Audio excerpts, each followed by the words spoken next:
Good afternoon, and welcome back to Allergic to Stupidity. It is nicely, softly snowing outside. It's bright enough that I don't have the inside light going on. This is all unnatural. I have a story today. A story with symbolism attached to it.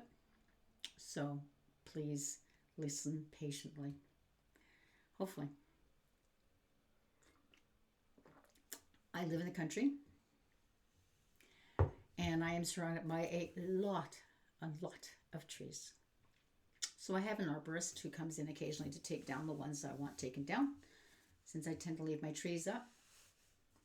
But if they become to the point where they may threaten a building on my property, then I have the gentleman come in and he takes them down for me. And there's one next to the house that has just grown so it leans towards the house a bit. And my tenant was all concerned about it. He's like, that tree's got to come down. That's going to fall on the house. It's going to take out this window. It's going to take out that window. It's going to cause damage, blah, blah, blah. And I went, I'm not worried about that one. I'm worried about that one over there. And he went, why? It looks just fine. And I took him up to the tree. And this tree has a really big trunk. It's been here for 80 years. So it's an older tree. Great big trunk. But it's got this big limb that reaches out over top of my garage. And being someone who spends a lot of time outside in my yard, I had noticed that there was a crack developing between the big trunk and this limb reaching over it. And I just sort of kept my eye on it. And I had noticed in the last year or so that crack, that quiet little crack, was getting wider and wider and wider. And my tenant went, oh, I hadn't noticed it. It wasn't obvious. I said, no, that's why I'm watching it. That's the one I'm concerned about. That's the one that's going to come down first. Because as quiet and unobtrusive and oblivious we were to it, that crack was growing. It was getting bigger and bigger and bigger. And I called my arborist in, and you'd be surprised how much these guys charge. And he went, okay, yeah, it's going to crack. I said, that's been in the last 18 months, maybe 24 months. He went, oh, shit. Yeah, it's got to come down now. And it was simply a case of that big limb becoming too much weight for the trunk to start to split. And then Mother Nature does what it does. Water gets in, it freezes, expands, because water does that. And it was causing that limb to split farther and farther away from the trunk of the tree. So it was that very quiet limb, that very quiet problem, the crack of the tree, was a bigger danger to my structures on my property than the tree that has just grown so it leans towards the house. That tree does need to come down. And where the symbolism comes in is that tree that leans towards the house is very obvious, just like the threats of Donald Trump's tariffs. And it's going to cause us problems. And it's going to land on us tomorrow, February 1st, and it's going to hurt and it's going to do damage. And that's what everybody's focusing on, is the tariffs that are coming. And we know they're coming. Just like I know that tree is going to fall. It has to come down. But what we're not noticing is the bigger tree farther back on my property with the crack in it. And that crack is everybody's fear and terror. And it's slowly eating into the main tree, our sense of security, our Canadian identity, and etc. And what that crack is that far right movement that is digging back into society, not just in Canada, it's big time in the States. And where it's come and slapping me is it's digging itself into the UK. It's digging itself into Germany. And we're talking very far right. We're talking neo-Nazi. And that's what's ripping us apart. It's this quiet little poison, this quiet little crack that has worked itself into the fibers of humanity, my tree, and it's ripping us apart.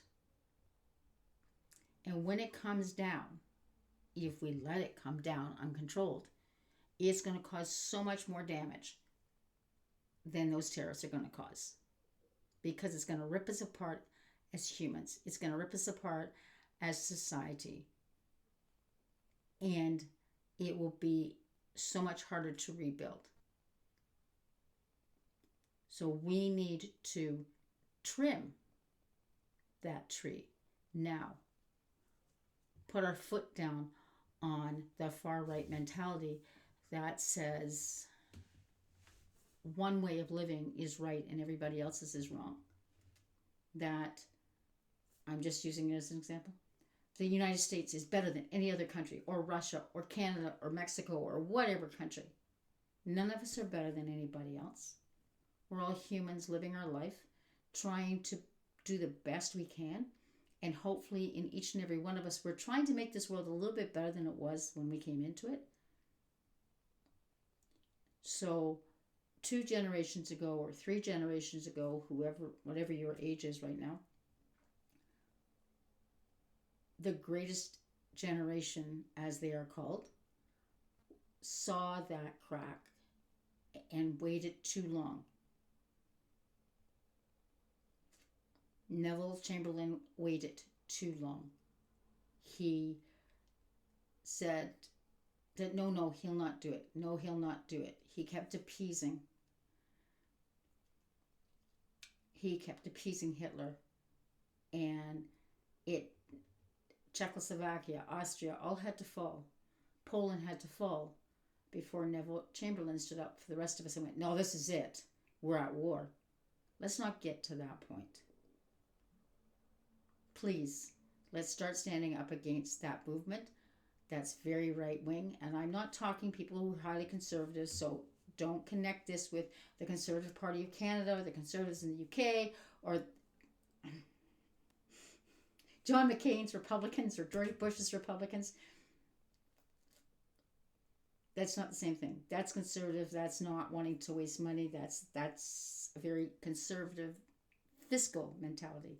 I'm talking right wing that feel that there is only one way. So that government has to decide a woman's body, or that there is only one gender or 2 genders, that there can't be multiple shades in the middle, or that immigrants coming over for a better life, no matter if it's here in Canada, the US, the UK, that Christians are better than Muslims. No, they're not. Or Jews are better than Christians or Muslims or Sikhs or Buddhists or whatever, or atheists. That crack in my tree that's symbolizing this is getting wider. And when I, as a very centralist, liberal-oriented person, are getting more of this crap on my feeds, because remember, your algorithms aren't just going to keep sending you stuff that you've been looking at, so they're going to reinforce what you're looking at by sending you more of that stuff. When I am getting that crap, we know it's really out there. We know it's what's motivating the Trump administration and Elon Musk, because he's gone over to Germany and had meetings with the far right. They're not calling themselves Nazis because that's not allowed in Germany. They're calling themselves something else, but it's the same thing. And they're giving the salute, the whole 9 yards. So, ladies and gentlemen, yes, the tariffs are going to affect us massively, but please, let's keep our eyes on the bigger threat, and that is the far right extremists who, and that doesn't matter what group they are, that think theirs is the only way to do it, and that the rest of us are wrong. Anyways, there's a very somber story for you today. Please watch out for which tree is really the bigger danger. Take care.